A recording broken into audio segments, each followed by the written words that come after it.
सवाल बिल्कुल सीधा सा है कि भाई काफिर है कौन। लेकिन इसका जवाब उतना सीधा है नहीं जितना सवाल लगता है।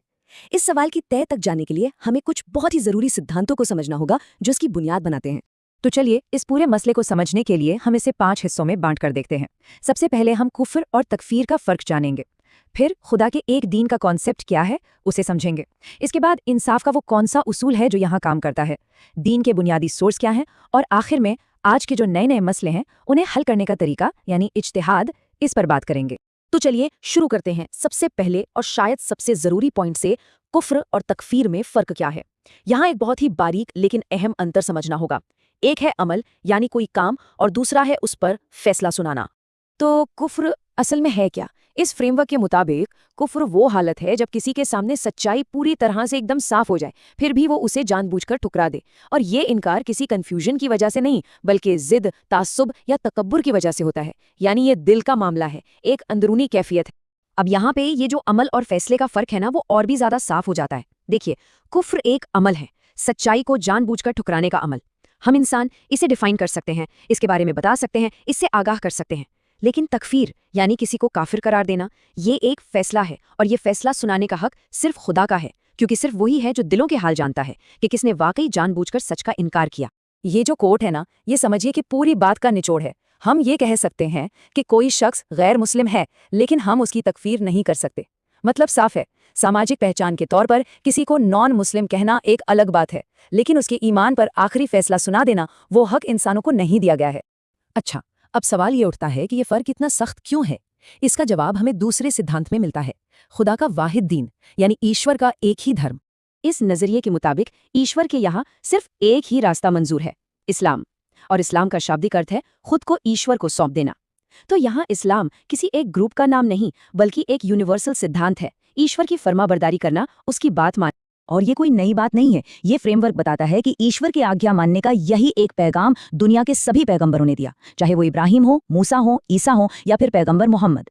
इसीलिए इस नजरिए से अगर देखें तो ईश्वर तक पहुंचने के कई अलग अलग बराबर के रास्ते नहीं हो सकते। रास्ता सिर्फ एक है जो हमेशा से उसके रसूलों ने, उसके दूतों ने बताया है। तो फिर एक सवाल आता है, अगर रास्ता एक है तो उन लोगों का क्या होगा जिन तक ये रास्ता साफ साफ पहुंचा ही नहीं? यहीं पर इंसाफ का एक बहुत गहरा इलाही उसूल सामने आता है, जिसे इत्माम हुज्जत कहते हैं। इत्माम हुज्जत, इसका मतलब है दलील या सबूत का मुकम्मल हो जाना। ये ईश्वर के इंसाफ का एक बहुत बड़ा उसूल है। आप इसको यूं समझिए, जैसे कोई अदालत तब तक सजा नहीं सुनाती जब तक जुर्म पूरी तरह साबित न हो जाए। ठीक वैसे ही ईश्वर किसी को तब तक जिम्मेदार नहीं ठहराता जब तक उस तक सच्चाई इतने साफ तरीके से ना पहुंच जाए कि उसके पास इनकार का कोई बहाना ही न बचे।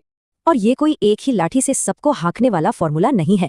ईश्वर का फैसला हर इंसान के निजी हालात को देखकर होगा, उसे कितना इल्म मिला, किस माहौल में मिला, और वो उसे समझने की कितनी काबिलियत रखता था। हर केस अपने आप में यूनिक है। अच्छा, तो हमने ये तो समझ लिया कि क्यों और क्या। अब सवाल आता है कैसे, यानी मजहबी इल्म को, धार्मिक ज्ञान को समझने का सही तरीका क्या है। इसके लिए हमें दीन के बुनियादी सोर्स के एक ढांचे को देखना होगा। इस फ्रेमवर्क में ज्ञान के 3 लेवल हैं, एक पिरामिड की तरह समझ लीजिए। सबसे ऊपर और सबसे मजबूत बुनियाद है कुरान और सुन्नत। उसके नीचे आते हैं अखबार अहाद, जो इनकी वजाहत करते हैं, इनको समझाते हैं। और सबसे आखिर में आता है इज्तिहाद, यानी इंसानी अक्ल का इस्तेमाल। तो पहला और सबसे अहम लेवल है कतई या निश्चित सोर्स। इसमें कुरान यानी खुदा का कलाम और सुन्नत यानी पैगंबर मोहम्मद के वो तरीके शामिल हैं जो दीन का हिस्सा हैं। ये चीज़ें हम तक पूरी उम्मत के इत्तिफाक यानी इजमा और नस्ल दर नस्ल लगातार सामूहिक तरीके से पहुंची हैं। इसीलिए इन पर कोई झगड़ा नहीं है, और यही दीन का असल मरकज़ है, उसका कोर है। अब आता है दूसरा लेवल, ये हैं वजाहत करने वाले सोर्स, जिन्हें अखबार आहाद कहा जाता है। ये वो रिवायतें हैं जो चंद लोगों के जरिए हम तक पहुंची हैं। इनका रोल दीन में कोई नया अकीदा या हुक्म बनाना नहीं है, नहीं, इनका काम है कुरान और सुन्नत की बातों को और खोलकर समझाना, या फिर ये बताना कि पैगंबर ने उन उसूलों पर अमल कैसे किया। और अब आते हैं आखिरी और शायद आज के दौर के लिए सबसे जरूरी हिस्से पर, इज्तिहाद। ये वो टूल है जो इस हजारों साल पुराने फ्रेमवर्क को आज की मॉडर्न दुनिया से जोड़ता है। तो ये इज्तिहाद है क्या?